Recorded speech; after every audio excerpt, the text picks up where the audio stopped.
This is a letterbox zip. I don't think it's the technical term for this style of zip, but it's what I call it because it looks like a letterbox and you actually post the lining through when you're constructing it. So I'll show you how to do that in just a second. So I've used it as a zip pocket on the front of my messenger bag, but I've also used it on the flap of the stroller bag that you see here. Normally you find these kinds of zips on the insides of bags, but basically if you've got a lining to your bag or to your bag flap, then you can put a pocket in it. So any of the bags that you're making, if you're thinking, I'd like to add an extra zip, I could do with a zip pocket on the inside here, then you can add that to any kind of lining. So this is how we do it. So this will be ultimately the lining of my bag. So that's going to be the inside part of my bag. And I want to apply one of these letterbox zips just across the centre here. So what I'll need is 2 pieces of fabric for the pocket at the back, like so. Now when you cut these to size, imagine that the zip is going to fit, I'll use a 6-inch zip here, and this is going to be the edge of my pocket.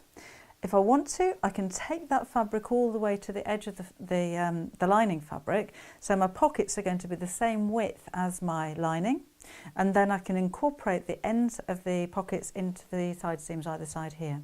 And I can make this a lot larger as well, but do take into consideration the top part of your pocket isn't really going to be needed because you don't put things through the zip and then push them upwards, they go downwards. So you won't really need a lot of room in the pocket at the top. And take into consideration any kind of piping or bias binding or anything else that's going to go along the seams, because if your pocket adds to the bulk of that seams, that's 2 extra pieces of fabric that you may need to sew through. So all things taken into consideration, we're going to take our lining fabric right sides up and place 1 piece of the pocket fabric right sides down. So I'm just going to measure this to make sure that it is equidistant from either side.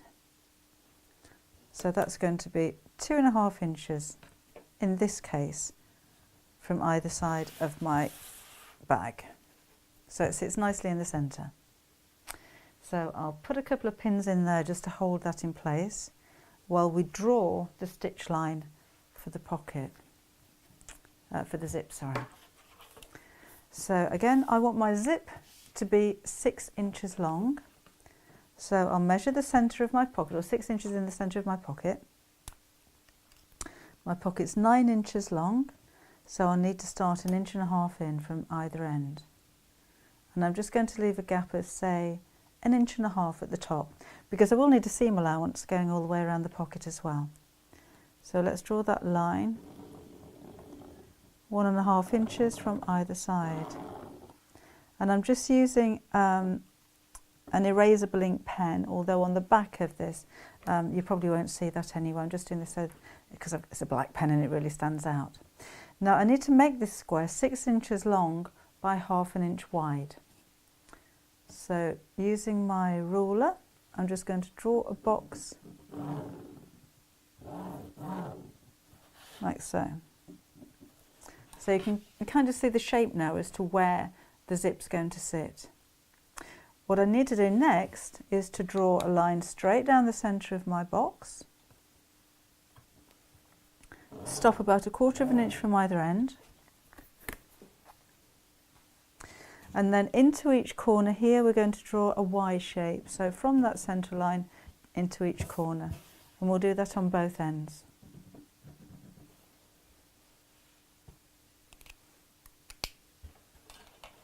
Then I'm going to sew all the way around that box. So I don't need the zipper foot on my sewing machine as yet. And personally I like to use a small straight stitch. So I've taken mine down to number 2 on this machine. And then very carefully, with the needle in the down position when I stop, I'm going to sew all the way around that box.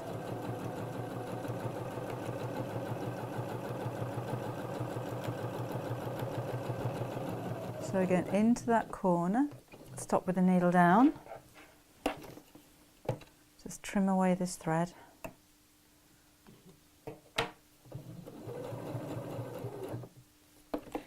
Back down the second side.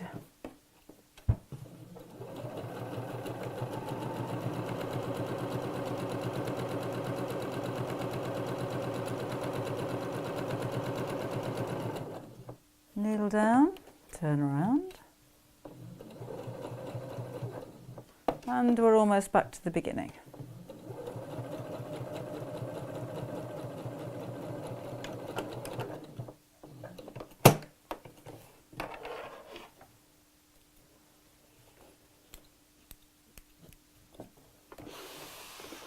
Okay, so we have this. So I'm just going to turn my iron on because we'll need to press this in just a second. Now where the line is down the centre of your pocket here, I'm going to cut.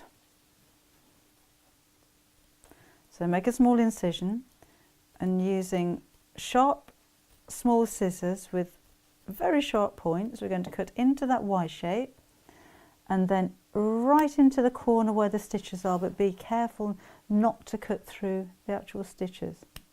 So close to the stitches but not through the stitches. Then we'll do the same at this end.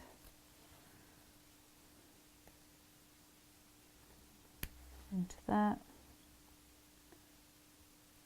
and into there. And then this is why I call it a letterbox zip, because you're going to take your lining now and post it through. Now it may not look very neat at the moment, but when this is pressed it will look pristine. So this is why we snip right into the corners. So I want a nice neat corner there without any creases or any puckering. And then fold and arrange this so that the seam sits right on the edge.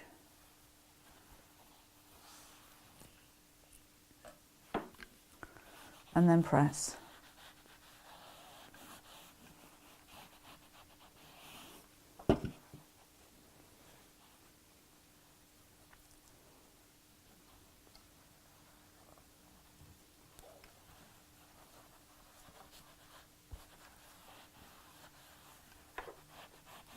So I'll just turn it over and make sure that it works from the right side, because this is the side that you're going to see.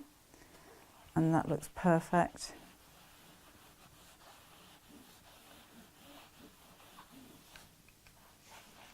There we go, that's that. Now we're going to put our zip behind there. I tend to use oversized zips because I can always cut those down to size when I'm finished. Whether you are or whether you're not, if you're not using a zip that you've chopped down, just make sure that your zip is long enough so that the two stopper bars, those metal bars on both ends of the zip that stops the slider coming off, are in the pocket area, not showing through. We don't want to see that on the right sides.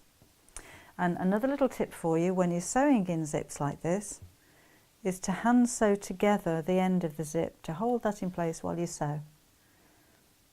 It just makes it easier to keep it where you want it to be without it opening up, makes it neater. I'm not going to see those stitches, doesn't matter what colour thread you use or how neat you are.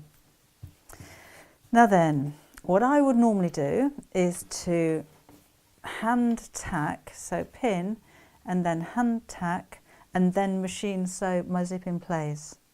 But just to make it a little bit quicker, and this may be an option for you as well, I'm going to use a glue stick.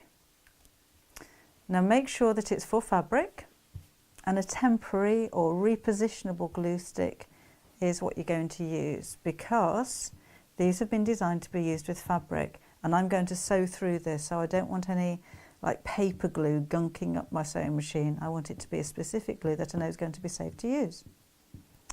So plenty of glue to hold that in place. Then we'll place the zip over the top with the slider down. I'm going to trim the zip down shortly, so I'm not too worried about it being too long here. And then on this side, I can just arrange this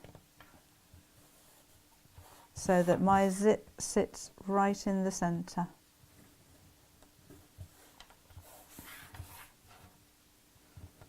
And it's worth taking your time with this. I know it's probably only going to be a pocket in the lining of your bag, but it's nice to have it looking good. There we go. So now the zipper foot goes on the sewing machine. And a zipper foot, if you're new to sewing, is a foot with an open end on one side. They all look slightly different, but basically they allow the edge of the foot to be taken right over to the left-hand side or the right-hand side, depending on which way you're going to put the zip in. So I'm going to start at the end in the corner. I'll lock that stitch off, and then very carefully, because this is top stitching, sew all the way around the edge of my letterbox. Don't worry about sewing over the teeth of the zip, or they're not actually teeth on a zip like this, it's a coil. A stitch longer. If you're using a metal toothed zip, then do be very careful when you come to sewing over, because you don't want to hit those teeth with your needle, because your needle will break. Okay, and literally we're sewing all the way around the box, just laying this out flat as I go.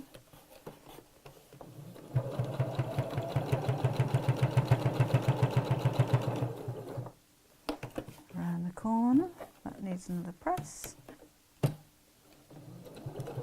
And then back down the other side. So that's my zip in from the outside, so just make sure that it works. So now we need to put the second part of the pocket onto the back of the pocket. And this is how we do it. So remember, my zip was a little bit too long. Now I'm going to trim those edge bits back, not right up to the seam, but about 1/4 of an inch away from there. And the same on this side. And then you're going to take the second half of the pocket piece and place that over the back of your zip.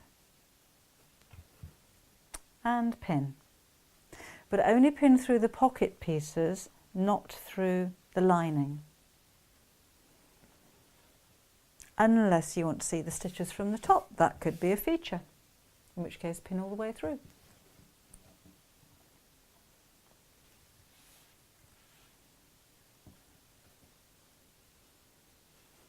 Then back over to your sewing machine. And we're going to sew just around the 2 pocket pieces.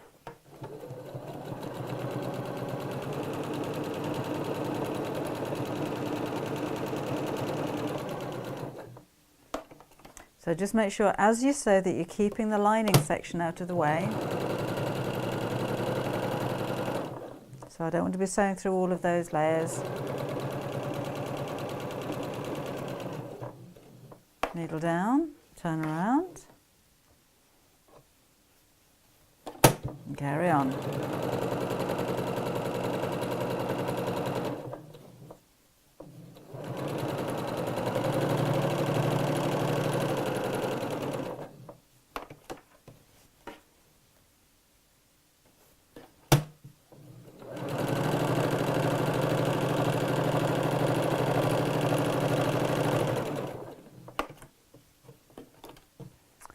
Almost there. That's coming right back up to the beginning where I started.